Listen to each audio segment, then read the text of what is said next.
Hello friends, आज मैं आपको अनसॉल्व सॉल्व करना बताऊंगी कि अनसॉल्व कैसे सॉल्व करते हैं।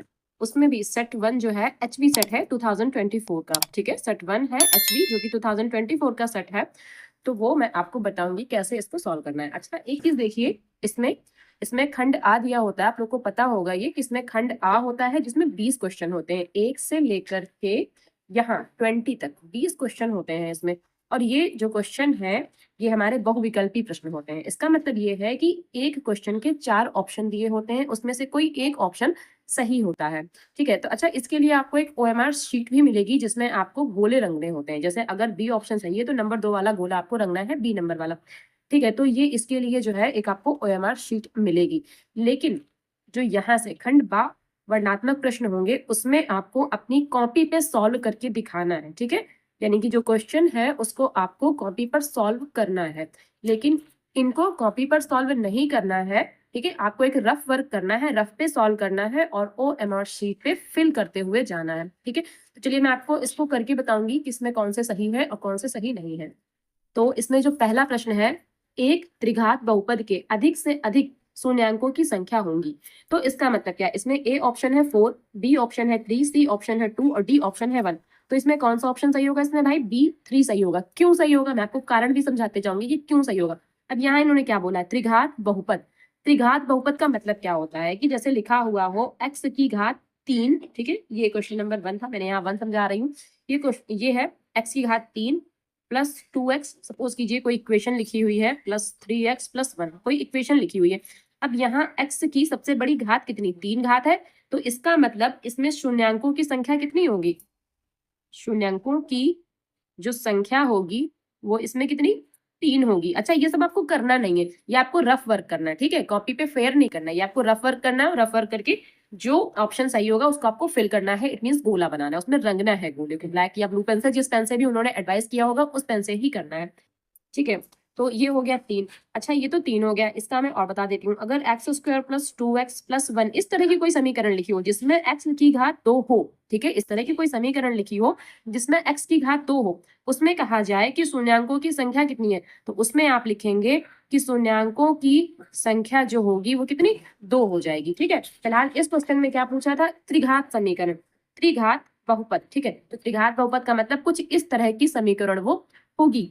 ठीक है, तो उसमें शून्यांकों की संख्या 3। अच्छा, एक चीज मैं और भी बता देती हूँ, जैसे मान लो x प्लस 1 लिखा हुआ हो या कोई समीकरण और हो, x प्लस 3 लिखा हुआ, कुछ इस तरह की समीकरण लिखी हुई हो, इसमें शून्यांकों की संख्या क्या होगी, तो 1 होगी। क्यों 1 होगी, क्योंकि x की घात कितनी है, जब x की कोई घात ही नहीं है तो उसको हम 1 मानते हैं। यहाँ पर x तो है ही है, तो जब x की कोई घात ही नहीं है तो उसको हम 1 मानते हैं। यहाँ 1 है तो शून्यांकों की संख्या कितनी होगी, यहाँ पर 1 हो जाएगी। ठीक है, समझ में आ गया। चलिए क्वेश्चन नंबर 2 लेते हैं इसका। देखिए 2 में क्या है, 2 में है संख्या 140 का अभाज्य गुणनखंड होगा। तो इसमें से कोई एक ऑप्शन सही होगा, और ये तो आप आराम से कर लेंगे, फिर भी मैं आपको सॉल्व करके बताए दे रही हूँ। जैसे ये 140 लिखा हुआ है, इसके अभाज्य गुणनखंड करने मतलब 2 से कट करेंगे, 2 सत्ते 14, 0 लगा देंगे, 2 से करेंगे, 2 तियां 6, 1 बचेगा, 10 हुआ, 2 पंचे 10, फिर इसको 5 से करेंगे तो 5 से बन जा 35 और यहाँ पर 7 बन जा 7। ठीक है, तो यहाँ क्या, 2 गुणे 2 गुणे 5 गुणे 7, कुछ इस तरह से आया। तो इसका मतलब 2 यहाँ 2 बार है तो 2 की घात 2 लिख देंगे भाई, 2 जो है वो 2 बार है, 2 की घात 2 लिख दिया, मल्टीप्लाई 5 मल्टीप्लाई 7, ये हो गया क्या, इसके गुणनखंड। तो इसमें देखिए, इसमें कौन सा ऑप्शन इसका सही होगा, ये तो गलत है क्योंकि यहाँ 5 की घात 2, जबकि हमारा 5 की घात 2 नहीं आया, हमारा 2 की घात 2 आया। तो यहाँ पर बी, अच्छा ये बी भी गलत है, क्यों, क्योंकि इसमें 2 की घात 2 लिखा ही नहीं हुआ है। यहाँ देखिए, यहाँ 2 की घात 2 लिखा है, यही सही ऑप्शन है, इसका सी ऑप्शन सही हो जाएगा। और जो ये डी लिखा हुआ है इसमें 2 की घात 2 तो है, 5 भी है, लेकिन 7 की घात 2 है जो कि गलत है क्योंकि 7 तो एक ही बार आया।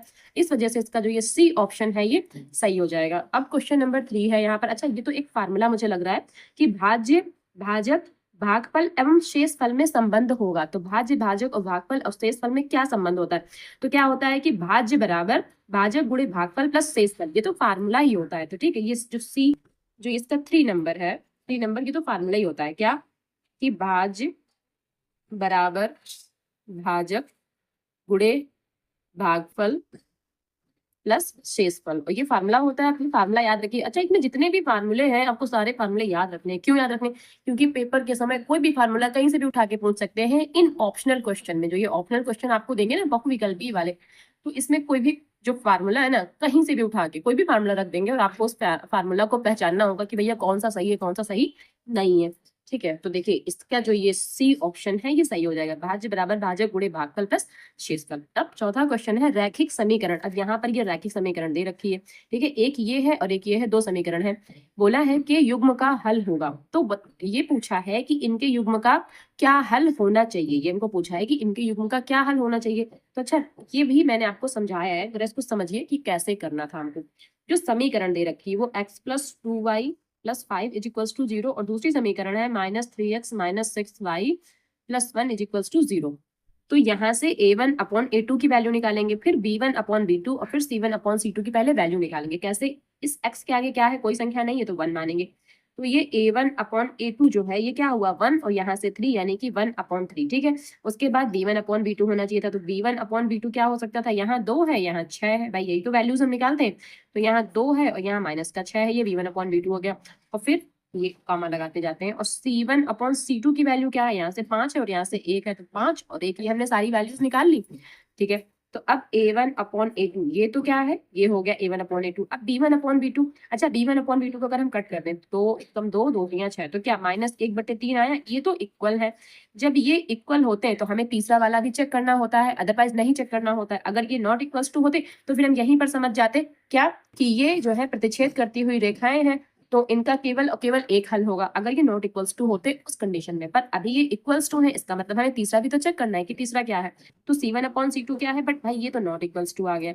जब ये नॉट इक्वल्स टू आ गया है, इसका मतलब क्या है कि ये समांतर रेखाएं बना रही हैं, समांतर रेखाएं। ये कंडीशन कब आती है, जब समांतर रेखाएं बन रही हो। भाई a1 upon a2 is equals to b1 upon b2 is not equals to c1 upon c2, तो क्या होता है, समांतर रेखाएं होती हैं। और जब समांतर रेखाएं होती हैं तो इसका कोई हल नहीं होता है। भाई समांतर रेखाएं वो रेखाएं होती हैं, जैसे ये मान लीजिए दो समांतर रेखाएं, इनको हम आगे बढ़ाएंगे तो ये कभी कहीं नहीं मिलेंगी। समांतर रेखाएं वो रेखाएं होती हैं जिनको आगे बढ़ाने पर कभी कहीं नहीं मिलती है। इसका मतलब ये है जब वो कभी कहीं मिलेंगी नहीं तो x और y की वैल्यू हम फाइंड आउट कर ही नहीं पाएंगे। तो समांतर रेखाएं जो होती हैं उनका कभी भी कोई हल नहीं आता है। ठीक है, तो अब इसमें देखिए, इसमें यहाँ पूछा था कि के युग्म का हल होगा, क्या हल होगा, अद्वितीय, तो अद्वितीय तो नहीं है, दो हल तो नहीं आएंगे इसके।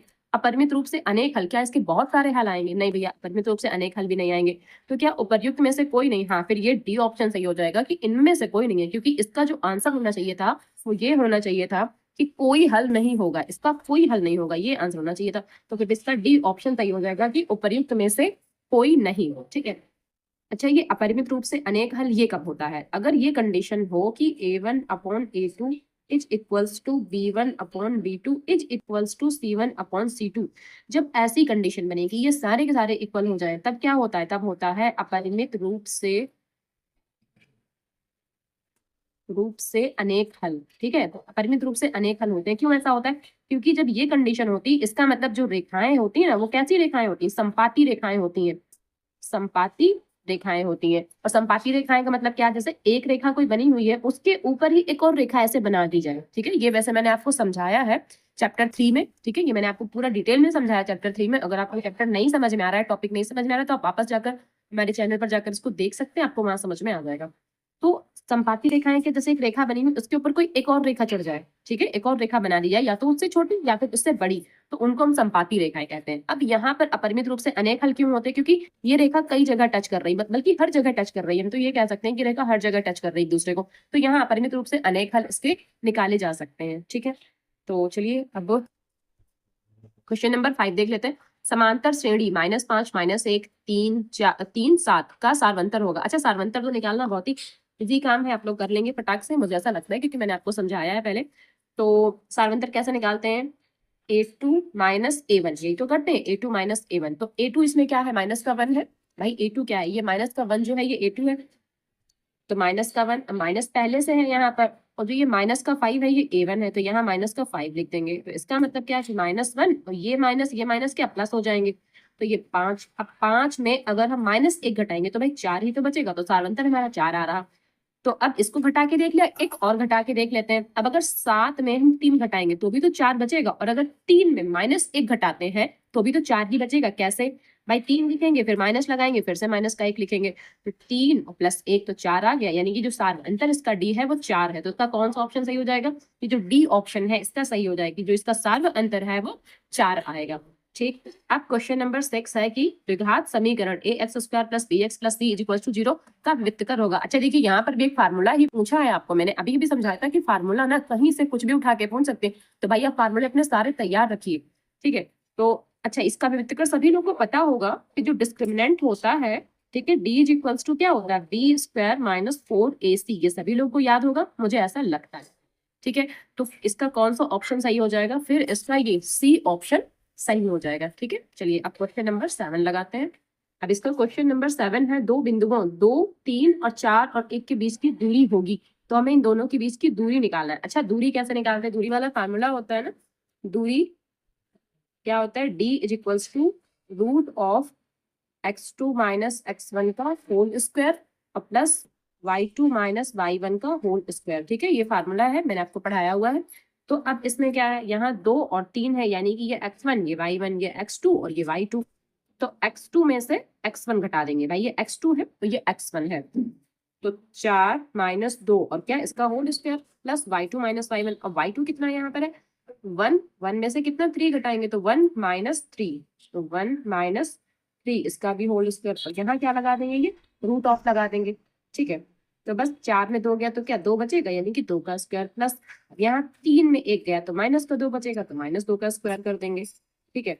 अब यहाँ से 2 का स्क्वायर 4 और -2 का स्क्वायर भी 4, क्योंकि जो ये माइनस है जब इसका स्क्वायर करेंगे तो ये तो प्लस हो जाएगा, ठीक है। तो सिर्फ 4 ही लिख देंगे यहाँ पर, 4 4 कितना 8 हुआ, और 8 को हम लिख सकते हैं 2√2। क्यों लिख सकते हैं 8 को 2√2, देखिए जैसे 8 लिखा हुआ है, ये 8 को हम क्या लिखेंगे, 2 × 2 × 2, ऐसे लिख सकते हैं, 2 दूनी 4 दूनी 8। अब इसमें जो 2 का जोड़ा बन रहा है, तो एक जोड़ा तो ये बाहर निकलेगा, 1 2 तो बाहर निकलेगा, 1 2 ये हटा दिया जाता है, अंदर क्या बचेगा, सिर्फ 2 ही तो बचेगा। तो रूट के अंदर सिर्फ ये वाला 2 बचा, और जो ये जोड़ा था इसमें से एक बाहर आया, एक ही हमने हटा दिया, ठीक है। तो इसका फिर कौन सा उत्तर सही हो जाएगा, इसका बी ऑप्शन ये सही हो जाएगा, 2√2, ठीक है। क्वेश्चन नंबर 8 है, यदि द्विघात समीकरण 3x² - 12x + m = 0 के मूल बराबर हो। अब क्या बोला है कि मूल बराबर है, तो m का मान ज्ञात कीजिए। अच्छा, मूल बराबर होने के लिए हम क्या लगाते हैं, सबसे पहले तो मूल बराबर होने के लिए जो डिस्क्रिमिनेंट हमारा होता है ना, यानी कि b² - 4ac, उसको हम 0 मानते हैं। तो जब भी मूल बराबर होना है तो क्या करेंगे, जो डिस्क्रिमिनेंट d होता है, यानी कि b² - 4ac, इसी को हम लोग d बोलते हैं, तो इसकी वैल्यू 0 रखना है, यानी कि इसके सारे मान रखना है, उसकी वैल्यू 0 रखना है। अच्छा, मान कैसे निकालते हैं इसमें से, अगर आपको पता है तो ठीक है, नहीं तो हम बता दे रहे हैं। देखिए, ये जो क्वेश्चन लिखी हुई है साइड में लिखेंगे क्या, 3x² - 12x + m बराबर, यहाँ m है बराबर में 0। ये a है, a की वैल्यू क्या है 3 है, b की वैल्यू कितनी -12 है, और c की वैल्यू क्या है m है, ठीक है। हमको सारी वैल्यू पता है, ये a की वैल्यू है, ये b की वैल्यू -12 और c की वैल्यू क्या है, ये m है। अच्छा, तो यहाँ पर क्या लिखेंगे, b²। अब b² का मतलब क्या है कि -12 का स्क्वायर, तो ये b² हो गया -4 × a, और a की वैल्यू क्या 3 है, इंटू c, c की वैल्यू क्या m है, = क्या 0। अब माइनस का, अच्छा माइनस का जब स्क्वायर होगा तो प्लस हो जाएगा, तो ये तो प्लस हो गया, 12 का स्क्वायर हो जाएगा 144, यहाँ -3 और 4 की गुणा, तो यहाँ 12m = 0। तो 144, ये जो 12m है इसको यहाँ ले जाएंगे तो बराबर 12m, तो ये पॉजिटिव हो जाएगा, भाई 12m यहाँ नेगेटिव था तो यहाँ पॉजिटिव हो जाएगा। अब जो ये 12 है इसके बट्टे में आ जाएगा, तो 144/12 = m, यहाँ पर m लिख देंगे, तो फिर m बराबर, इसको कट कर देंगे, 12 1 12, 2 बचेंगे, 12 दूनी 24, इसका मतलब m की वैल्यू क्या 12 आ रही है यहाँ पर, ठीक। तो जो क्वेश्चन नंबर 8 है उसका डी ऑप्शन ये सही हो जाएगा। अब इसका क्वेश्चन नंबर 9 है, एक समबाहु त्रिभुज एबीसी की भुजाएं 2a है, उसके प्रत्येक शीर्ष लंब की लंबाई होगी। तो जो समबाहु त्रिभुज एबीसी है ना, उसकी भुजाएं 2a बोला है। अच्छा, इसको देखिए कैसे सॉल्व करते हैं, 1 मिनट। क्वेश्चन नंबर 9 यहाँ सॉल्व कर रहे हैं, सॉल्व करके हम आपको बताते हैं। तो एक समबाहु त्रिभुज बना लेते हैं। समबाहु त्रिभुज वो त्रिभुज होता है जिसकी सभी भुजाएं बराबर होती हैं, इसका मतलब ये भी 2a, ये भी 2a और ये भी 2a, तीनों भुजाएं कितनी 2a हैं। अब ये जो है इसको हम मिड पॉइंट लेते हैं, तो फिर इसको आधा आधा कर लेते हैं, ये a और ये वाली भुजा भी a, भाई मिड पॉइंट ले लिया तो आधा आधा किया, भाई पूरी 2a है, तो इसका मतलब इसको आधा आधा कर लिया, तो ये a हो गई ये। अब यहाँ पर क्या हमने एक ऐसे लंब डाल दिया, ठीक है, यहाँ पर हमने ऐसे एक लंब डाल दिया, ये भुजा हमको पता है, ये भुजा भी पता है, ठीक है। ये भुजा हमको निकालनी है क्योंकि शीर्ष लंब की लंबाई पूछा है हमको, ये वाला जो शीर्ष लंब है इसकी लंबाई पूछा है, ठीक, समझ में आ रहा है हमको क्या पूछा है, हमको ये शीर्ष लंब की लंबाई पूछा है, यानी कि इसको नाम दे देते हैं a, इस पॉइंट को नाम दे देते हैं b, यहाँ b हमने नीचे लिख दिया, ये वाला पॉइंट b है, इस पॉइंट को सी मान लेते हैं, बस इतने ही से ही काम चल जाएगा, ठीक है। अच्छा, तो एक चीज बताइए कि पाइथागोरस प्रमेय कब लगाते हैं? जब एक एंगल 90 डिग्री का हो, ठीक है, और हमको कोई दो चीजें पता हो, या तो कर्ण और लंब पता हो या लंब और आधार पता हो, मतलब हमें कोई दो चीजें पता हो, तो इसमें पाइथागोरस लगा के ये वाली भुजा आराम से निकाल सकते हैं। तो ये कर्ण है, ये आधार है, और हमको ये लंब निकालना है। तो पाइथागोरस में क्या होता है? कर्ण का स्क्वायर इज इक्वल्स टू लंब का स्क्वायर प्लस आधार का स्क्वायर, ये होता है। तो कर्ण का स्क्वायर यानी कि 2a का स्क्वायर, कर्ण इसमें 2 है, 2a है, तो 2a का स्क्वायर। l कितना है? लंबाई, अच्छा लंबाई तो हमको निकालनी है, यानी कि ए बी हमको निकालना है, तो l की जगह हम ये ए बी लिख सकते हैं कि हमें ए बी का स्क्वायर निकालना है। इसी को तो हमने लंब माना है भाई, इसको। और ये जो यहाँ से b से लेकर c तक BC, ये जो आधार है वो a है, तो प्लस a का स्क्वायर, ठीक है। तो 2a का स्क्वायर मतलब 2 का स्क्वायर 4 और a का स्क्वायर a स्क्वायर। अब यहाँ ए बी का स्क्वायर ऐसे ही लिखा रहेगा, प्लस a का स्क्वायर। अब 4a का स्क्वायर, जो ये a स्क्वायर है यहाँ आएगा, तो क्या माइनस का a square is equals to क्या ए बी का स्क्वायर। अब यहाँ से 4a से अगर हम a स्क्वायर घटाएंगे तो भाई 3a स्क्वायर ही तो बचेगा, और जो ये रूट है यहाँ आके क्या बन जाए, जो ये स्क्वायर है तो यहाँ आके रूट ऑफ बन जाएगा। इसका मतलब ए बी की वैल्यू √3a स्क्वायर, तो √3 तो ऐसे लिखा रहेगा, लेकिन a स्क्वायर तो 2 है, तो जो ये रूट है इस a स्क्वायर से एक 2 कैंसिल कर देगा तो a बाहर आ जाएगा, लेकिन √3 अंदर ही लिखा रहेगा। इसका मतलब √3a, तो ये शीर्ष लंब होगा हमारा, ये शीर्ष लंब, इसकी जो लंबाई आ रही है वो √3a आ रही है। तो इसका कौन सा ऑप्शन सही हो जाएगा? इसका ये सी ऑप्शन सही हो जाएगा, a√3। तो इसको हम ऐसे भी लिख सकते हैं a√3, ठीक है, तो ये आंसर हो जाएगा। तो इसका ये सी ऑप्शन सही हो जाएगा। क्वेश्चन नंबर 10 है, निम्नलिखित सारणी का माध्य होगा। अब इसमें हमको माध्य निकाल के बताना है, ठीक है। तो माध्य ना इसमें प्रत्यक्ष विधि से निकालेंगे, क्यों? क्योंकि आंकड़े ना इसमें छोटे छोटे हैं, ठीक है, तो और कोई विधि लगाएंगे तो फिर बड़ा हो जाएगा। दूसरी बात ये कि एक नंबर का क्वेश्चन है, तो एक नंबर के क्वेश्चन में आप क्या ही करेंगे, इससे अच्छा प्रत्यक्ष विधि लगाएंगे और इसको खत्म करेंगे। देखिए फटाफट बनाएंगे, रफर ही करेंगे इसको। तो 1 3 दे रखा है, 3 5 दे रखा है, 5 7 दे रखा है, 7 9 दे रखा है, और 9 to 11 दे रखा है। इसके बीच में क्या 2 आएगा, यहाँ 4 आएगा, यहाँ 6 आएगा, यहाँ 10, यहाँ 8 आएगा, ओके, और यहाँ 10 आ जाएगा। ये हमने क्या बना लिया? वर्ग चिन्ह, ठीक है, ये हमने वर्ग चिन्ह बना लिया। अब हमें जो बारंबारता होती है ना FI, वो तो इसमें लिखी हुई है, क्या 3 है, यहाँ 2 है, यहाँ 4 है, यहाँ 2 है, और यहाँ भी 3 है। अब बस इनकी मल्टीप्लाई कर लेंगे, 2 3 6, 4 दूनी 8, 6 चौके 24, और 8 दूनी 16, और 10 3 30, इन सबको जोड़ लेंगे। तो 6 8 14, 14 4 18, 18 6 24, 24 का 4, 2 कैरी हो जाएंगे, 2 कैरी 2 2 4 और 1 5 3 8, 84 आ रहा है यहाँ पर। अब FI इसका भी तो हमें सब निकालना होता है, तो 3 2 5 4 9 और 2 11 3 14, तो यहाँ 14 आ रहा है। अब क्या होता है कि सिग्मा ऑफ FI XI, भाई यही तो होता है, sigma of FI XI upon sigma of FI। तो आप ये फार्मूला लगाते हैं, तो बस क्या करना है, 84 लिखना है और अपॉन में ये 14 लिखना है, और दोनों को क्या कर देना है, डिवाइड कर देना है। तो बस 6 बार जा रहा है ये, तो 6 टाइम में आ जाएगा। इसका मतलब इसका ये डी ऑप्शन सही हो जाएगा, ठीक है। अब क्वेश्चन नंबर 11 है, साइन 27 अपॉन कॉस 63। अब 27 अपॉन 63, तो इसकी वैल्यू ना हमेशा 1 ही आती है। क्यों 1 आती है? क्योंकि किसी एक को चेंज करना होता है और एक ऐसे रह जाता है, दोनों को कट करेंगे तो ऊपर नीचे दोनों की दोनों संख्याएं ही कट होती हैं, इसका मतलब इसकी वैल्यू 1 आती। फिर भी हम आपको लगा के बता दे रहे हैं कि इसको कैसे लगाना होता है। तो क्वेश्चन नंबर यहाँ पर 11 है, क्या लिखा हुआ है, साइन 27 अपॉन कॉस 63। इसमें किसी एक को चेंज करना है, जैसे यहाँ साइन लिखा हुआ है, तो साइन 27 को हम क्या लिख सकते हैं, 9 - 63, तभी तो साइन 27 हुआ होगा। फिर यहाँ कॉस 63, तो यहाँ साइन 90 - थीटा क्या कॉस थीटा होता है, इसका मतलब ये कॉस 63 बाई साइन 90 - थीटा। देखो ये तो फार्मूला है क्या, कि साइन 90 - थीटा बराबर क्या होता है, कॉस थीटा, ये फार्मूला है, ठीक है। तो फिर यहाँ ये तो फार्मूला के तहत हो गया कि साइन 90 - थीटा तो कॉस थीटा हो गया। ये नीचे वाला है, ये हमने चेंज नहीं किया क्योंकि किसी एक को चेंज करना होता है, ये कैंसिल हो गया। तो क्या 1 आया, ये 1 तो 1 अपॉन 1 ही तो रहेगा। तो इसका जो ये ए ऑप्शन है 11वें का ए ऑप्शन, ये सही हो जाएगा, इसका आंसर 1 आएगा। अब क्वेश्चन नंबर 12 है, यदि कॉस ए बराबर √3 अपॉन 2, कॉस ए की वैल्यू √3 अपॉन 2 दे रखी है, तो साइन 2a का मान ज्ञात करना है, ठीक है। इसको अच्छा मैं 2 प्रकार से आपको लगा के बताऊंगी, आपको जो तरीका समझ में आता है आप वैसे कर लीजिए। वैसे उसके 3 4 तरीके हैं, पर मैं आपको 2 तरीके फिलहाल बता दूंगी इसके। तो क्वेश्चन नंबर 12 में कॉस ए की वैल्यू दे रखी है, तो क्वेश्चन नंबर 12 है क्या, cos A is equals to √3 upon 2, और हमें किसका मान निकालना है, साइन 2a, हमें साइन 2a का मान निकालना है। ठीक, तो ये हमें क्वेश्चन मार्क है। तो साइन 2a का अच्छा एक फार्मूला होता है, तो आप फार्मूले से इसको लगा सकते हैं। तो साइन 2a का क्या होता है, 2 sine a into cos A, 2 sine a into cos A, ये फार्मूला होता है। तो कॉस ए की वैल्यू तो हमको पता है, लेकिन साइन ए की वैल्यू नहीं पता है। तो साइन ए की वैल्यू हम कैसे निकाल सकते हैं? देखो, पाइथागोरस प्रमेय लगा करके साइन ए की वैल्यू निकाल सकते हैं। कैसे पाइथागोरस प्रमेय लगाएंगे? जैसे यहाँ पर क्या √3 है, तो ये कॉस में किसका फंक्शन होता है, मतलब कौन सा रेशियो होता है? ये होता है आधार बटे कर्ण, यही तो होता है। तो आधार दिया है √3, कर्ण दिया है 2, तो हमें लंब निकालना पड़ेगा। तो कर्ण का स्क्वायर क्या होता है, आधार का स्क्वायर प्लस लंब का स्क्वायर, या पहले लंब लिख ले बाद में आधार लिख ले, वो एक ही बात है।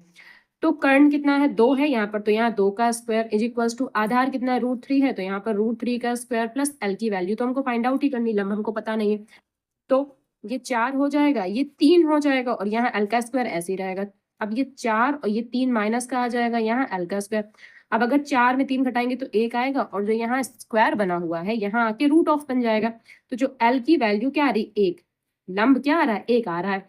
तो जो साइन का जब हम ट्रिग्नोमेट्रिक फंक्शन लिखेंगे, अगर हम साइन का जो ट्रिग्नोमेट्रिक फंक्शन लिखेंगे तो क्या लिखेंगे, यहाँ देखिए 2 इंटू, अब साइन ए की वैल्यू क्या होती है, लंब बटे कर्ण होती, तो लंब तो 1 आ रहा है, और कर्ण हमको पता है कर्ण कितना है, ये 2 है, तो 1/2 इंटू कॉस ए, और कॉस की वैल्यू हमको पहले से पता है √3/2, क्या √3/2, तो इससे क्या 2 से 2 कैंसिल हो जाएगा, तो वापस से क्या आ गया, √3/2, यानी कि साइन 2a की वैल्यू क्या आ गई, √3/2।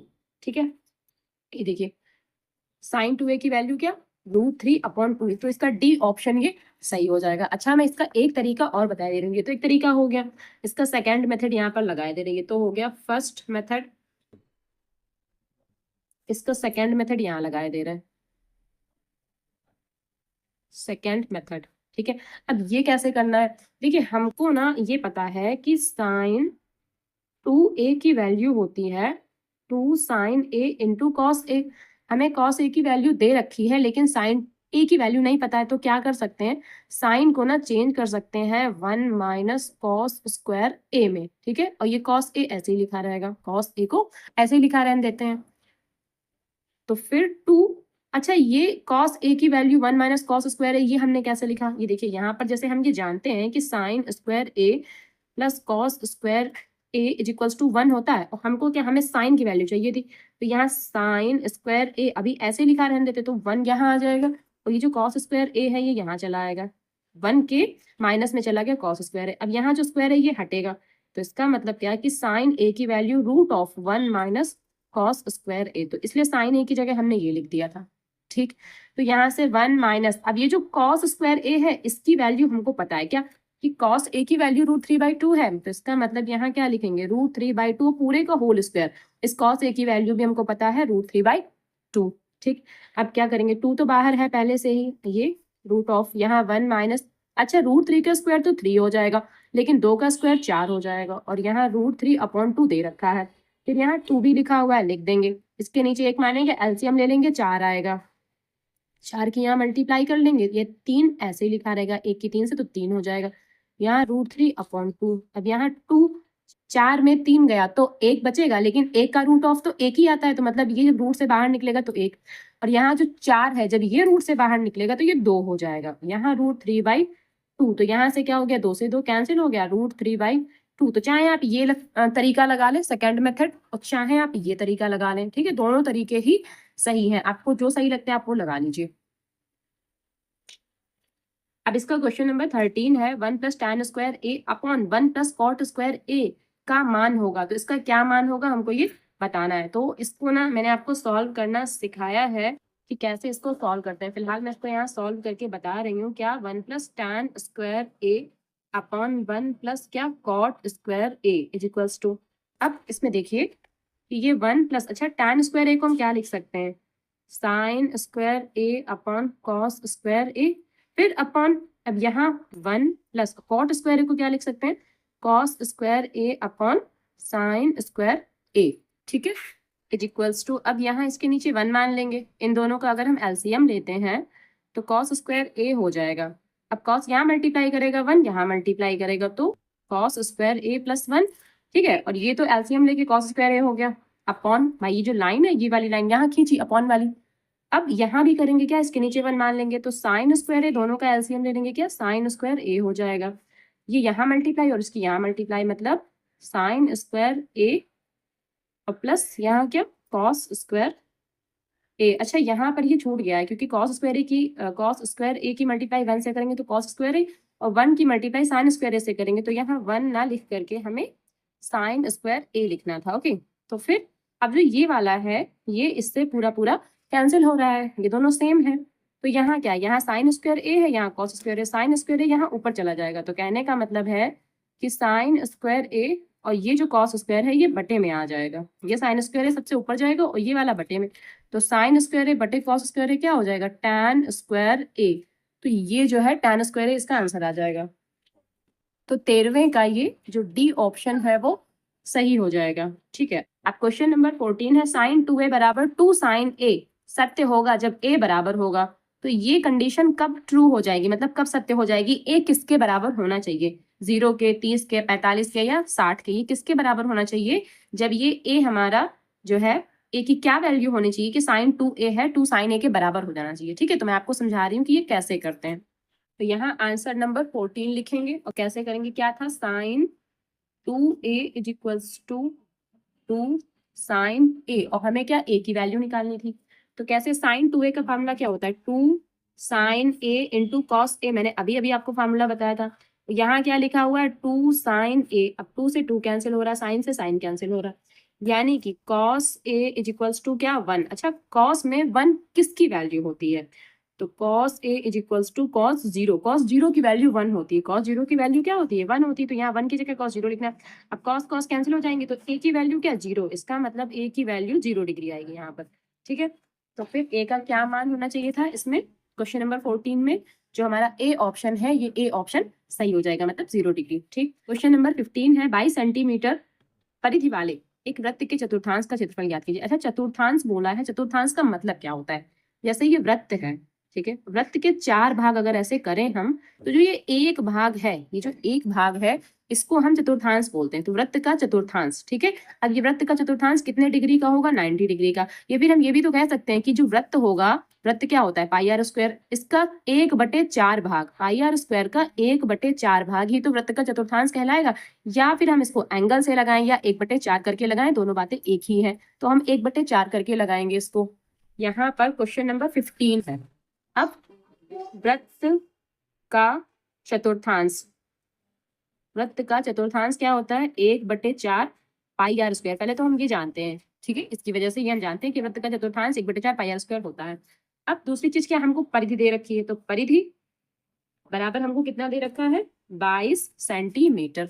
वृत्त की परिधि क्या होती है 2 पाई आर, तो 22 सेंटीमीटर। अब आर की वैल्यू निकालनी, तो आर बराबर क्या होगा 22 बटे, और ये जो 2 पाई है ये बटे में आ जाएगा, तो यहाँ 2 पाई ये बटे में आ जाएगा, तो आर बराबर क्या हो जाएगा 22/2, और पाई की वैल्यू क्या होती है 22 और बटे में कितना 7, तो जो बटे में 7 है फिर वो ऊपर चला जाएगा भाई, 22/7 यहाँ तो 7 ऊपर चला जाएगा, 22 से 22 कैंसिल हो जाएगा, इसका मतलब ये कितना 7/2, यानी कि आर की वैल्यू 7/2 आ रही। अब जो वृत्त का चतुर्थांश है इसी में हमको मान रखना है, तो क्या 1/4 और पाई का मान है 22/7 और आर स्क्वायर, आर का मतलब 7/2, तो यहाँ क्या लिखेंगे 7/2 गुणे 7/2, इसको 2 बार लिखेंगे, तो 7 से 7 कैंसिल हो रहा है, फिर 2 से यहाँ हमने कैंसिल कर दिया 11 हो गया। अब कुछ कैंसिल नहीं हो रहा, तो 11 7 77 और 4 दूनी कितना 8, ये 77/8 ये आंसर हमारा आएगा। ठीक है, यहाँ सेंटीमीटर स्क्वायर और लिख देंगे, तो 77/8, तो फिर इसका ये ऑप्शन सी सही हो जाएगा, 77/8 सेंटीमीटर स्क्वायर, इसका सी ऑप्शन ये राइट है। अब क्वेश्चन नंबर 16 है कैप्सूल संयोजन है, तो जो कैप्सूल बना होता है वो किन के मिलने से बनता है, उनमें किन दो आकृतियों को मिलाया जाता है, ये पूछा है। दो शंकुओं को नहीं, दो शंकुओं को मिलाने से कैप्सूल तो नहीं बनता है, एक बेलन और एक अर्धगोले को तो नहीं, ऐसे भी नहीं बनता है, एक बेलन और 2 अर्धगोलों से बनता है। ठीक है, तो इसका जो ये बी ऑप्शन है ये सही हो जाएगा, एक बेलन होता है और 2 अर्धगोले होते हैं, कैसे होते हैं, तो देखिए बेलन ये तो हो गया बेलन, 2 अर्धगोले कहाँ, ये साइड में 2 अर्धगोले ऐसे, तब तो कैप्सूल बनता है। ठीक है भाई, कैप्सूल छोटा सा होता है, हालांकि मैंने काफी बड़ा बना दिया है, कैप्सूल मान लीजिए छोटा सा बनता है, तो यहाँ ये साइड में 2 अर्धगोले होते हैं, ठीक है, ये ऐसे करके साइड में ये 2 अर्धगोले लगे हुए होते हैं और बीच में बेलनाकार भाग होता है ये, तो कैप्सूल कैसे बनता है, ये 2 अर्धगोले हैं और जो बीच का पोर्शन है इतना, ये बेलनाकार भाग है। तो फिर इसका ये बी ऑप्शन ये सही हो जाएगा। क्वेश्चन नंबर 17 है, यदि कुछ आंकड़ों का माध्य तथा बहुलक क्रमशः 32 और 35 हो, यानी कि माध्य हमको दे रखा है 32 और बहुलक हमको दिया हुआ है 35, तो उनका माध्यक होगा, हमें उसका माध्यक निकालना है। ठीक है, अच्छा एक फार्मूला होता है, मैंने आपको बताया था कि फार्मूला होता है 3 माध्यक बराबर 2 माध्य प्लस क्या बहुलक, ये होता है फार्मूला। ठीक है, ये फार्मूला होता है, मैंने आपको पहले भी ये फार्मूला बता रखा है। तो हमें क्या माध्यक निकालना है। ठीक है, तो 3 माध्यक तो ऐसे ही लिखा रहेगा और माध्य हमको दे रखा है और माध्य हमको दिया कितना 32, तो यहाँ लिखेंगे 32 प्लस बहुलक हमको दिया हुआ है 35, यहाँ लिख देंगे 35।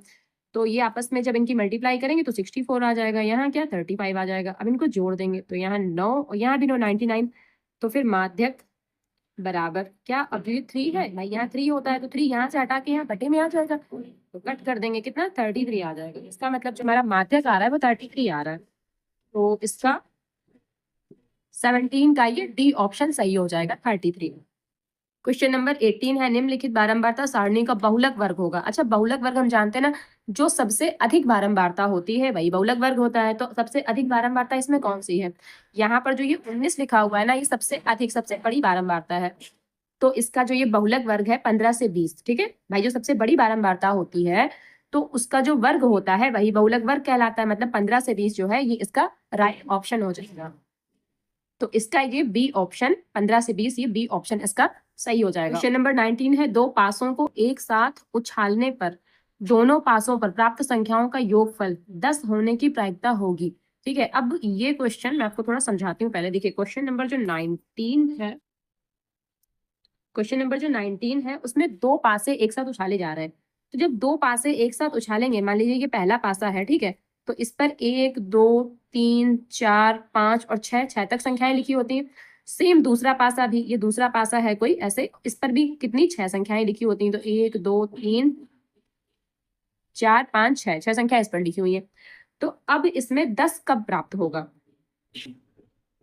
भाई, योगफल हमें 10 प्राप्त करना है, तो योगफल 10 हमें कब प्राप्त होगा, जब इस 6 में ये 4 जोड़ेंगे भाई, पहले से 6 लेंगे और दूसरे से 4 लेंगे, तब हमें 10 प्राप्त होगा। यानी कि एक कंडीशन तो ये आ रही है 6 और 4, तब 10 प्राप्त हो रहा है। दूसरी कंडीशन क्या आ रही है, अब इसमें से अगर हम 5 लेंगे और इसमें भी 5 लेंगे तब 10 आएगा, यानी कि 5 और 5 पे भी 10 ही आ रहा है।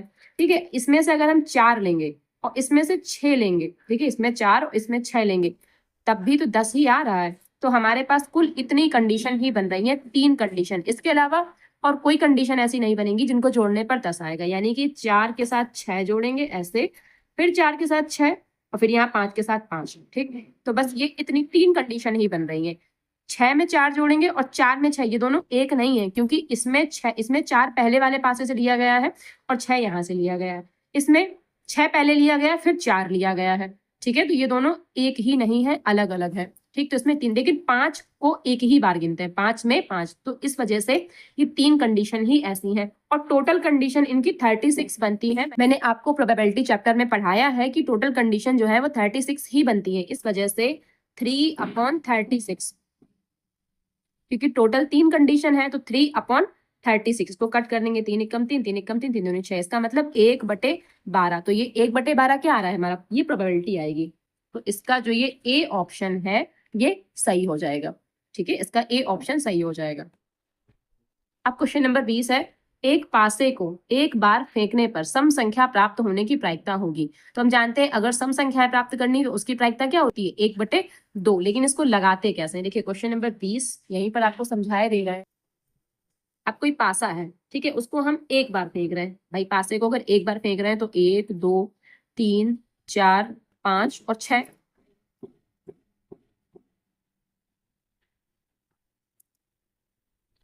तो सम संख्या प्राप्त करने की प्रायिकता क्या होगी। अच्छा, सम संख्या कहाँ कहाँ पर है, ये सम है, ये सम है, ये सम है, तो इसमें 3 सम संख्याएं हैं, तो 1 2 3, 3 तो ऊपर आ जाएगा और बटे में क्या आएगा 6, क्योंकि टोटल तो 6 कंडीशन है, तो बटे में 6, तो 3 एकम 3, 3 दूनी 6, इसका मतलब 1/2, इसका आंसर आएगा 1/2, यानी कि इसका जो ये सी ऑप्शन है 1/2 ये सही हो जाएगा। ठीक है, खंड आ में 20 क्वेश्चन थे जो कि पूरे कंप्लीट हो चुके हैं। अब जो खंड बा है उसमें वर्णात्मक प्रश्न है, इसका मतलब इसको हमें लिखकर पूरा शो करना है और बढ़िया साफ सुथरा लिखना है। ठीक है, तो चलिए आपको लिख के बताते हैं। तो पहला प्रश्न क्या है, एक घन का आयतन कितना दिया हुआ है 1331 सेंटीमीटर क्यूब। वैसे आपको क्वेश्चन नहीं लिखना है, ठीक है, आपको सिर्फ आंसर करना है और अच्छी राइटिंग में करना है। ब्लैक और ब्लू पेन का आप यूज करेंगे और बढ़िया सुंदर राइटिंग में इसको आपको लिखना है। तो सभी खंड कीजिए। इसमें क्वेश्चन नंबर जो 21 है इसके सभी खंड करने हैं, मतलब का ख ग घ अड़ा, इसके चा भी है इसमें। ओके, तो इसमें 6 है, तो 6 के 6 आपको इसमें करने हैं। तो बढ़िया साफ राइटिंग में भी करने हैं। तो 21 का अब क्वेश्चन आंसर नंबर का, तो आप ऐसे डाल सकते हैं कि आंसर, ठीक है, आंसर डालिए आंसर 21 और यहाँ का डालिए। अब इसने जो जो दिया पहले वो लिखिए। क्या हमको दिया है कि घन का आयतन, घन का आयतन, तो घन का आयतन हमको दिया है 1331, ये 3 बना हुआ है सेंटीमीटर क्यूब, ये घन का आयतन दिया। और हमको क्या ज्ञात करना है, इसकी प्रत्येक भुजा। ठीक है, क्वेश्चन में क्या लिखा हुआ है कि घन का आयतन इतना है, तो इसकी प्रत्येक भुजा ज्ञात कीजिए। तो हमें भुजा ज्ञात करनी है, तो ज्ञात क्या करना है, भुजा, ये क्वेश्चन मार्क है। अब आप इसको लगाइए ब्लू पेन से। तो कैसे करेंगे, हमको पता है कि घन का जो आयतन है वो कितना है, आयतन कितना है 1331। अब घन का आयतन होता क्या है, a⁻3 यानी कि भुजा की घात 3। तो a की घात 3 बराबर 1 3 3 1, तो a बराबर क्या होगा, √1331। लेकिन ये रूट नहीं, क्यूब रूट होता है, जो 3 है यहाँ पर 3 लिखना होता है, क्यूब रूट। अब a बराबर, इसके जब हम गुणनखंड करेंगे तो 11 गुणे 11 गुणे 11। तो यहाँ पर अच्छा इसके गुणनखंड करके आपको दिखाते हैं कि कैसे गुणनखंड करना। तो 11 से कट होगा 11 एकम 11, अब यहाँ 2 बचेगा 23, 11 दूनी 22। अब यहाँ फिर 1 बचेगा तो 11 एकम 11, फिर 11 से तो 11 एकम 11, 1 बचेगा 11, 11 एकम 11, तो यहाँ से 11 एकम 11। तो इसका मतलब क्या है 11 11 11, तो हमने यहाँ पर 11 11 11 लिख दिया। तो फिर a बराबर कितना 11। तो जो प्रत्येक भुजा है वो कितनी 11। तो यहाँ पर ये लिखेंगे भी कि भुजा बराबर क्या 11 सेंटीमीटर। और यहाँ जब सेंटीमीटर क्यूब है तो हमको यहाँ पर भी सेंटीमीटर लिखना है और इसको आप आंसर डालेंगे। तो ऐसे बढ़िया साफ राइटिंग में आपको आंसर लिखने हैं। ठीक है, अब खा लिखते हैं, इसका खा वाला सवाल लगाते हैं। तो ये खा है, यहाँ पर भी आप आंसर डालते जाएंगे कि 21 का का हो गया, चाहे आप यहाँ 21 भी लिख लें कि 21 का हम यहाँ पर का डाल रहे हैं, 21 का खा, 21 का खा, ऐसे भी लिख सकते हैं। ठीक है, तो आप सबसे पहले इसमें जो जो दिया हुआ है वो लिखेंगे। तो इसमें क्या दिया है, एक द्विघात समीकरण हमें दे रखी है, इसका एक मूल है 2, तो हमें p का मान ज्ञात करना है। सबसे पहले जो द्विघात समीकरण है वो लिख लेंगे, क्या द्विघात समीकरण। और द्विघात समीकरण हमको इसमें क्या दे रखी है, x² + 3x - p = 0। ठीक है, तो लिखेंगे x² + 3x - p = 0। और एक मूल दे रखा है तो भी लिख लेंगे, एक मूल बराबर क्या है 2, और p का मान हमें क्वेश्चन मार्क है तो इतना लिख लेंगे कॉपी पे। ठीक है, एक मूल 2 है और p का मान हमको ज्ञात करना है। तो क्या करेंगे, जब ये एक मूल इसका 2 है, इसका मतलब क्या है कि जो ये समीकरण है, तो पहले तो समीकरण लिखेंगे x² + 3x - p, ठीक है, = 0। ये तो हमको पहले से पता है। अब x, तो x की जो ये एक मूल है ना वही x है, इसका मतलब ये x बराबर 2 दे रखा है हमको, तो x की जगह पर 2 लिख देंगे। यहाँ लिख देंगे क्योंकि x बराबर 2, हमको ये पहले से पता है कि x बराबर 2 एक मूल है, तो x का स्क्वायर यानी कि 2 का स्क्वायर + 3 × x की जगह 2 - p = 0। यहाँ 2 का स्क्वायर कितना 4, और यहाँ 6, यहाँ -p हो गया = क्या 0 हो जाएगा। अब यहाँ 4 और 6 मिला के 10 हो जाएंगे, 10 - p = 0। तो फिर p यहाँ चला जाएगा, या फिर ये कह सकते हैं कि 10 यहाँ, तो -p = यहाँ -10। तो फिर p बराबर 10, भाई माइनस से माइनस कैंसिल हो गया, p बराबर 10। जो p की वैल्यू हमको निकालनी थी उसका आंसर क्या 10 आ रहा है, और इसको ऐसे करके आंसर डाल देंगे। ठीक है, क्वेश्चन नंबर 21 का जो गा क्वेश्चन है, cos थीटा = 15/17। भाई cos थीटा की वैल्यू 15/17 दे रखी है, तो हमें sin थीटा की वैल्यू निकालनी है और इसको पाइथागोरस प्रमेय से लगाएंगे, पर इसको इसमें पूरा लगा के दिखाएंगे। तो देखिए कैसे करेंगे। 21 का ये गा नंबर लगा रहे हैं, ठीक है, तो ये आंसर नंबर यहाँ डाल देंगे कि आंसर नंबर 21। ठीक है, अब गा लगा रहे हैं तो हमें क्या दिया है, बस उतना ही लिख लेंगे कि cos थीटा बराबर हमको दिया है 15/17 दे रखा है। उसके बाद हमें क्या निकालना है यहाँ पर साइन थीटा, तो साइन थीटा की वैल्यू हमको इसमें फाइंड आउट करनी है। ठीक, तो कॉस थीटा की वैल्यू क्या 15/17 दे रखी है। अच्छा, कॉस जो है ये किसका ट्रिग्नोमेट्रिक फंक्शन होता है, पहले तो ये बताइए।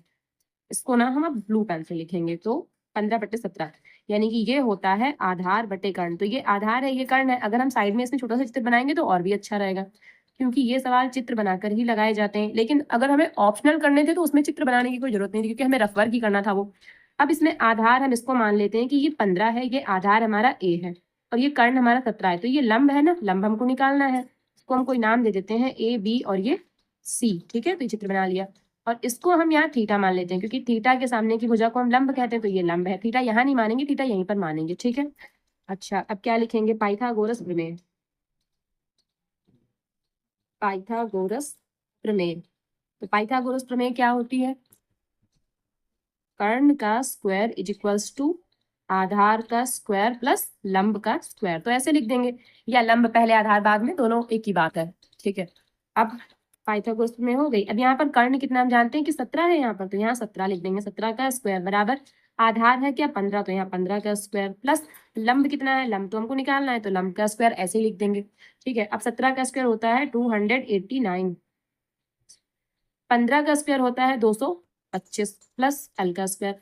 अब 289 में से ये 225 घटाएंगे, यानी कि इसको यहाँ माइनस में ले आएंगे, प्लस एल का स्क्वायर को घटाएंगे तो 9, 9 में से 5 गया तो 4 बचेगा, 8 में से 2 गया तो 6 बचेगा, 2 में 2 गया 0, तो लिखेंगे नहीं। यहाँ कितना एल स्क्वायर। अब जो ये स्क्वायर है यहाँ रूट ऑफ बन जाएगा, तो ये क्या हो गया एल। तो फिर एल बराबर कितना 8, यानी कि जो लंब है वो 8 आ रहा है। जब ये लंब 8 आ रहा है, हमें क्या निकालना है? हमें तो ये निकालना है ना कि साइन थीटा, साइन थीटा की वैल्यू क्या है, हमको तो ये पूछा है।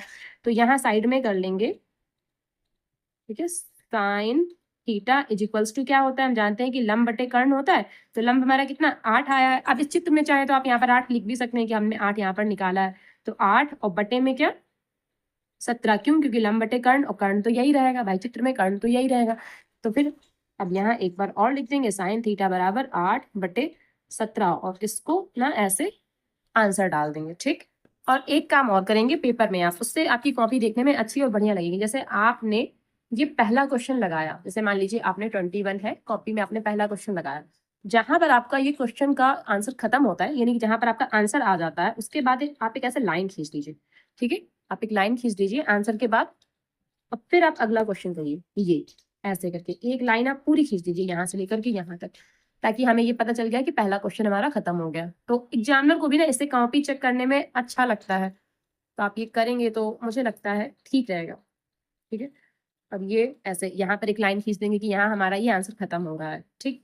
फिर यहाँ एक लास्ट में लाइन खींच देंगे, अगर हो सकता है बन पा रहा है तो आप कर दीजिए, अगर आपके पास समय है, नहीं समय है तो फिलहाल आप इतना ही कीजिए कि आप क्वेश्चन ही सॉल्व कर लीजिए।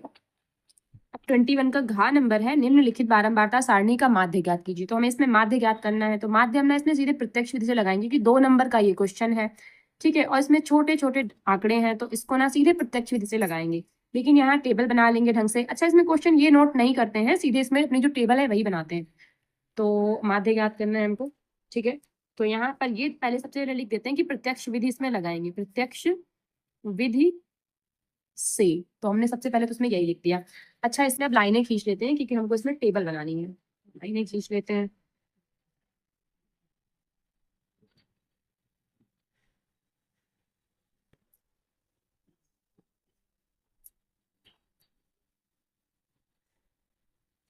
ठीक है, इस प्रकार से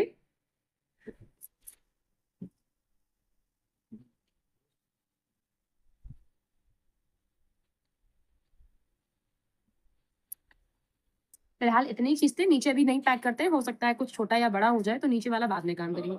यहाँ पर दिया हुआ था वर्ग अंतराल, तो यहाँ लिखेंगे वर्ग अंतराल, और यहाँ क्या वर्ग चिन्ह लिखते हैं, वर्ग चिन्ह, और यहाँ बारंबारता, और यहाँ बारंबारता हो गया, और यहाँ पर ये बारंबारता को एफ आई बोलते हैं, वर्ग चिन्ह को एक्स आई बोलते हैं, और यहाँ पर क्या एफ आई एक्स आई, ठीक है। तो अब वर्ग अंतराल हमारे पास क्या है, 0 से 2 है, 2 से 4 है, 4 से 6 है, 6 से 8 है, फिर 8 से क्या 10 है, और जो वर्ग चिन्ह है वो हम निकालेंगे। तो 0 से 2 के बीच में 1, यहाँ 3, यहाँ 5, यहाँ 7, और यहाँ कितना 9, ये हमने वर्ग चिन्ह निकाल लिए। अब बारंबारता हमको क्या दे रखी, 1, यहाँ 2, यहाँ 6, यहाँ 8, और यहाँ पे कितना दे रखा है, ये 3 दे रखा है यहाँ पे, ठीक है। अब इनकी आपस में मल्टीप्लाई कर लेंगे, तो 1 का 1 से करेंगे तो 1 आएगा, 2 और 3 का करेंगे तो 6 आएगा, 5 का 6 से 30 आएगा, 8 से 56, यानी कि 56 हो जाएगा, और 9 तिया कितना 27 हो जाएगा, ठीक है। अब लाइन खींचते हैं नीचे, तो यहाँ से लाइन खींच लेते हैं और इसको बाद में मिला देंगे थोड़ा थोड़ा करके।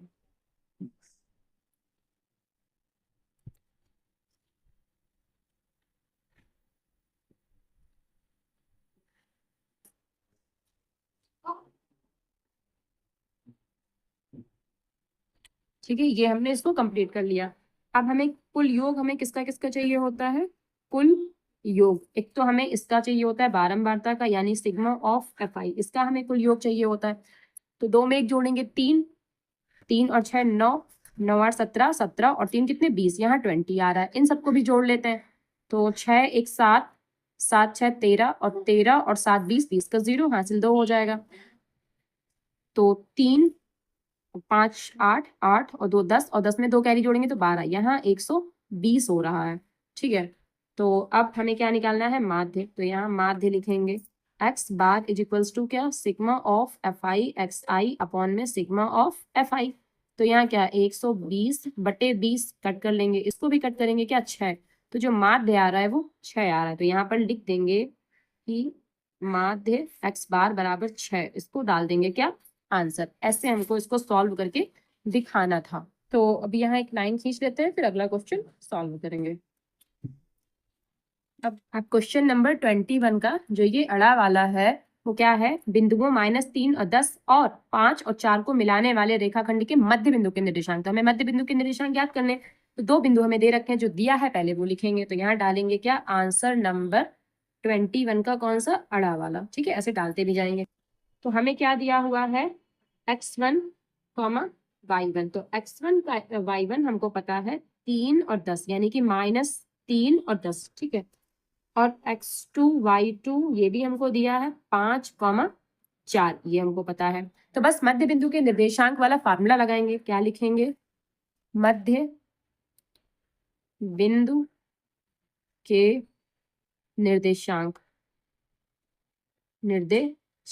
ठीक है, अब फार्मूला लगाएंगे यहाँ पर। अब फार्मूला क्या होता है? x1 plus x2 upon 2 comma y1 plus y2 upon 2, ये तो हो गया फॉर्मूला। अब मान रखेंगे इसमें x1 प्लस x2, x1 की वैल्यू कितनी है? -3 और x2 की वैल्यू कितनी है? 5 है। तो यहाँ लिखेंगे क्या -3 और प्लस का 5 और बटे में क्या 2 लिखेंगे, कॉमा लगाएंगे। अब y1 प्लस y2, और y1 की वैल्यू 10 है और y2 की वैल्यू कितना 4 है। तो यहाँ क्या लिखेंगे 10 प्लस 4 बटे में क्या 2 लिख देंगे। बस इसको सॉल्व कर लेंगे। 5 में 3 जाएगा तो 2 बचेगा, 2 बटे 2 भाई प्लस का ही बचेगा, कॉमा यहाँ हो जाएगा 14 बटे 2, कट करेंगे 7 आ जाएगा, यहाँ कट करेंगे 1 आ जाएगा। तो इसका मतलब है 1,7। जो ये आंसर आ रहा है हमारा 1,7, ये आ गए मध्य बिंदु के निर्देशांक। और यहाँ डाल भी देंगे क्या कि मध्य बिंदु के निर्देशांक क्या 1,7, ये इसको ऐसे करके आंसर डाल देंगे। ठीक है, अब क्वेश्चन नंबर, अब आंसर नंबर 21 का चा वाला लास्ट वाला करेंगे। तो पहले देखते हैं कि बुक में क्या दिया हुआ है। बुक में दिया हुआ है ये 21 का चा वाला है ये। ठीक है, क्या दिया है? यदि बिंदुओं -1 -3 तथा x, 9 के जो बीच की दूरी है वो 13 मात्रक है, मतलब दूरी हमको पता है और x का मान निकालना है। तो दूरी वाला फार्मूला लगाएंगे और x का मान निकालेंगे। देखिए जो दिया है तो पहले तो हमको वो चीजें लिखनी है क्या क्या दिया हुआ है। तो यहाँ पर सबसे पहले हमको x1 y1 हमको दिया है -1 और -3, ये दिया हुआ है। फिर x2 और y2 ये भी हमको दिया हुआ है। ये x, 9 है। x2 y2 जो है x, 9, यानी कि x2 को x हम मानेंगे। ठीक है भाई, x2 y2 को x और 9 मानना है, x1 y1 को -1 और -3 लेना है। भाई हमने यहाँ लिख दिया। और जो बीच की दूरी है वो भी दे रखा है। तो यहाँ साइड में लिख लेते हैं कि बीच की जो दूरी है वो भी हमको पता है क्या है 13 मात्रक, 13 मात्रक। और हमें इस x का मान निकालना है। तो x जो है वो क्वेश्चन मार्क है फिलहाल, इतना हमने लिख लिया। अब दूरी वाला फार्मूला लगाएंगे। क्या लगाएंगे कि 2 बिंदुओं के बीच की दूरी, 2 बिंदुओं के बीच की दूरी। अब यहाँ पर d भी लिख सकते हैं क्योंकि d, स्मॉल d से इसको डिनोट करते हैं। रूट ऑफ क्या होता है x2 माइनस x1 इसका whole square plus y2 minus y1 इसका भी होल स्क्वायर, ये लिखते हैं। तो यहाँ पर क्या, अच्छा दो बिंदुओं के जो बीच की दूरी d, अच्छा यहाँ पर क्या लिखेंगे, जो ये 13 मात्रक दे रखा है वो यहाँ लिखेंगे, क्या 13। तो यहाँ root of x2 minus x1, अब x2 इसमें क्या है, देखिए x2 की जगह पर हमको क्या x लेना है, ठीक है, x2 की जगह x लेना है और माइनस x1, तो x1 ये माइनस का 1 लेना है और माइनस पहले से ही होता है, फार्मूले में होता है, तो x माइनस, ठीक है, ये तो फार्मूले वाला माइनस हो गया और यहाँ -1 पहले से, इस वजह से ये वाला प्लस हो जाएगा क्योंकि एक माइनस वहां पहले से, तो इसका स्क्वायर हो गया प्लस y2 माइनस y1। अब y2 कितना है, y2 हमारा 9 है और y1 कितना है 3 है, लेकिन ये माइनस का है, ठीक है, तो क्या लिखेंगे 9 माइनस, लेकिन यहाँ प्लस हो जाएगा क्योंकि जो ये माइनस का है इसको प्लस कर देगा, तो 3 का स्क्वायर, ठीक है। अब यहाँ 13, अब अच्छा जो ये रूट ऑफ है, जब रूट ऑफ यहाँ से हटेगा तो यहाँ जाके स्क्वायर बनाएगा, ठीक है, रूट ऑफ जब एक साइड से हटता है दूसरे साइड जाके स्क्वायर बनाता है, तो इसको हटा के यहाँ हमने सीधे स्क्वायर बना दिया। अब इसका फार्मूला खोलेंगे, लेकिन अभी एक बार ना ऐसे ही लिख लेते हैं, 9 और 3 कितने 12, तो यहाँ क्या लिख देंगे 12 का स्क्वायर, यहाँ हमने सीधा 12 का स्क्वायर लिख दिया। अब 13 का स्क्वायर होता है 169, भाई 13 की 13 से गुणा करेंगे तो इतना ही आएगा। अब इसका ना फार्मूला खोलेंगे, या फिर फार्मूला ना खोले तो इसके दो तरीके हैं, हम आपको वो तरीका बता देते हैं कि अगर हम फार्मूला नहीं खोलना चाहते हैं तो यहाँ x+1 का होल स्क्वायर प्लस 12 का 144 हो जाएगा, 159, ये 144 यहाँ लाएंगे तो क्या हो जाएगा माइनस का 144, पर यहाँ क्या बचेगा x+1 का होल स्क्वायर। अब यहाँ इसको आपस में घटा देंगे तो क्या बचेगा 25 बचेगा और यहाँ x+1 इसका होल स्क्वायर। अब देखिए होल स्क्वायर है, ठीक है, जब यहाँ जाएगा तो रूट ऑफ बनेगा, इसका मतलब 25 और यहाँ x+1, यहाँ भाई ये रूट ऑफ 25 हो गया x+1 और जो स्क्वायर था यहाँ से हट गया। अब 25 का जब हम वर्गमूल रूट ऑफ निकालेंगे, ठीक है, जब हम इसका वर्गमूल निकालेंगे तो 5 आएगा, लेकिन प्लस माइनस दोनों का 5 आएगा, क्यों, क्योंकि जो यहाँ देखिए साइड में, ठीक है, हालांकि ये चीज आपको करनी नहीं पेपर में, आपको सिर्फ ऐसे ही करना है, क्या कि -5 गुणे -5 तब भी तो 25 आएगा, अगर हम -5 गुणे -5 करते हैं तब भी तो 25 आएगा, क्यों, क्योंकि माइनस और माइनस मिला के प्लस 5 5 25 हो जाएगा और 5 गुणे 5 तब भी तो 25 आएगा। तो हमको नहीं पता ना कि 25 कब बना होगा, क्या माइनस माइनस मिला के बना होगा, क्या प्लस प्लस मिला के बना होगा, इसलिए हमको नहीं पता। तो यहाँ से क्या हो जाएगा x+1, ठीक है, x+1 की वैल्यू क्या प्लस माइनस का 5। अब यहाँ दो वैल्यू बनाएंगे, क्या x+1 बराबर 5 और दूसरी वैल्यू क्या होगी x+1 बराबर -5, यहाँ पर हमने दो वैल्यूज लेके चल रहे हैं, तो x बराबर 5, ये 1 वहां जाएगा तो माइनस का हो जाएगा और यहाँ से x बराबर -5, ये 1 यहाँ जाएगा तो माइनस का हो जाएगा। इसका मतलब x बराबर 5 में एक जाएगा तो 4 और यहाँ से x बराबर -6, तो ये दो वैल्यू आ रही है, क्या कि x बराबर 4, -6, तो दोनों ही वैल्यू आपको लिखना है, ये हमारा आंसर हो जाएगा। एक तो ये तरीका इसका हो गया। दूसरा तरीका इसमें ये हो सकता है कि आप इसका पूरा स्क्वायर खोलिए, वहां से एक द्विघात समीकरण बनेंगे, द्विघात समीकरण को हल कीजिए, तो मुझे नहीं लगता आपको वो तरीका करना चाहिए, वैसे मैं आपको वो तरीका भी बता देती हूँ। देखिए जिसका सेकंड तरीका है, जैसे यहाँ तक तो आपने ठीक किया, ठीक है, यहाँ तक आपने कर लिया, लेकिन यहाँ से आपको क्या करना है सेकंड तरीके में, 25 बराबर x+1 का होल स्क्वायर, इसके बाद क्या करना है, तो 25 इक्वल्स टू x+1 का होल स्क्वायर, ठीक है, तो इसको कैसे करना है देखिए, जैसे ये स्क्वायर है तो पहले इसका स्क्वायर खोलेंगे, या इसको आगे करते हैं, इसको पीछे, इसको इस तरफ कर लेते हैं लेफ्ट हैंड साइड पे, उसको राइट हैंड साइड, ऐसे कर लेते हैं।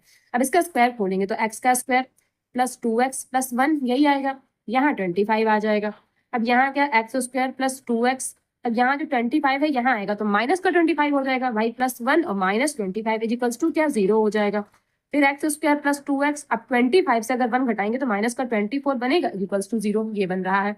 अब 24 के ऐसे गुणनखंड करने हैं कि घटाने से, क्योंकि माइनस का निशान लगा हुआ है, तो घटाने से कितना 2 आ जाए, 24 के ऐसे गुणनखंड करेंगे कि घटाने से कितना 2 आ जाए, तो इसका मतलब ये है कि x स्क्वायर प्लस, अब 4 छंग 24 होता है और 4 में 6 गया तो 2 बचेगा भाई, 4 की 6 से गुणा करते 24 आता है और 4 में अगर हम 6 घटाएंगे 2 बचेगा, तो इसका मतलब यहाँ 6 - 4 लिखेंगे तो 6 - 4 x - 24 इक्वल्स टू क्या 0। यहाँ से x स्क्वायर प्लस 6x, ये जो x अंदर मल्टीप्लाई करेगा 6x माइनस का 4x माइनस का 24 इक्वल्स टू 0, इन दोनों से और इन दोनों से कॉमन ले लेते, यहाँ दोनों से x कॉमन मिलेगा, यहाँ क्या x बचेगा, यहाँ प्लस का 6 माइनस इन दोनों से क्या कॉमन लेंगे 4, तो यहाँ x बचेगा और ये जो माइनस है ना, जब अंदर इस वाले माइनस के पास जाएगा तो उसको प्लस करेगा, तो 4 का 24 में जब भाग करेंगे तो 6 बार आएगा इक्वल्स टू 0। अब ये दो सेम एक जैसे आ गए हैं और एक जैसे आए हैं तभी आंसर सही है आपका, वरना फिर आपका आंसर कहीं ना कहीं गलत है, आप रीचेक कीजिए अगेन उसको। यहाँ 2 आ गए तो x + 6 बराबर 0 और यहाँ से क्या x माइनस 4 बराबर 0। तो x बराबर 0 और ये 6 वहां जाएगा तो माइनस का हो जाएगा, फिर यहाँ 0 और ये यहाँ जाएगा तो पॉजिटिव हो जाएगा। तो x बराबर -6, यहाँ से क्या x बराबर 4। तो यहाँ पर भी सेम वही दोनों आंसर आए हैं। तो x बराबर 4 -6। तो चाहे आप ये सेकंड मेथड लगाइए और चाहे आप ये जो पहले मैंने आपको तरीका बताया था वो लगाइए, दोनों तरीके ही सही है और दोनों तरीकों से ही आंसर आ जाएगा, लेकिन कोई एक मेथड ही आपको लगाना है। ठीक है।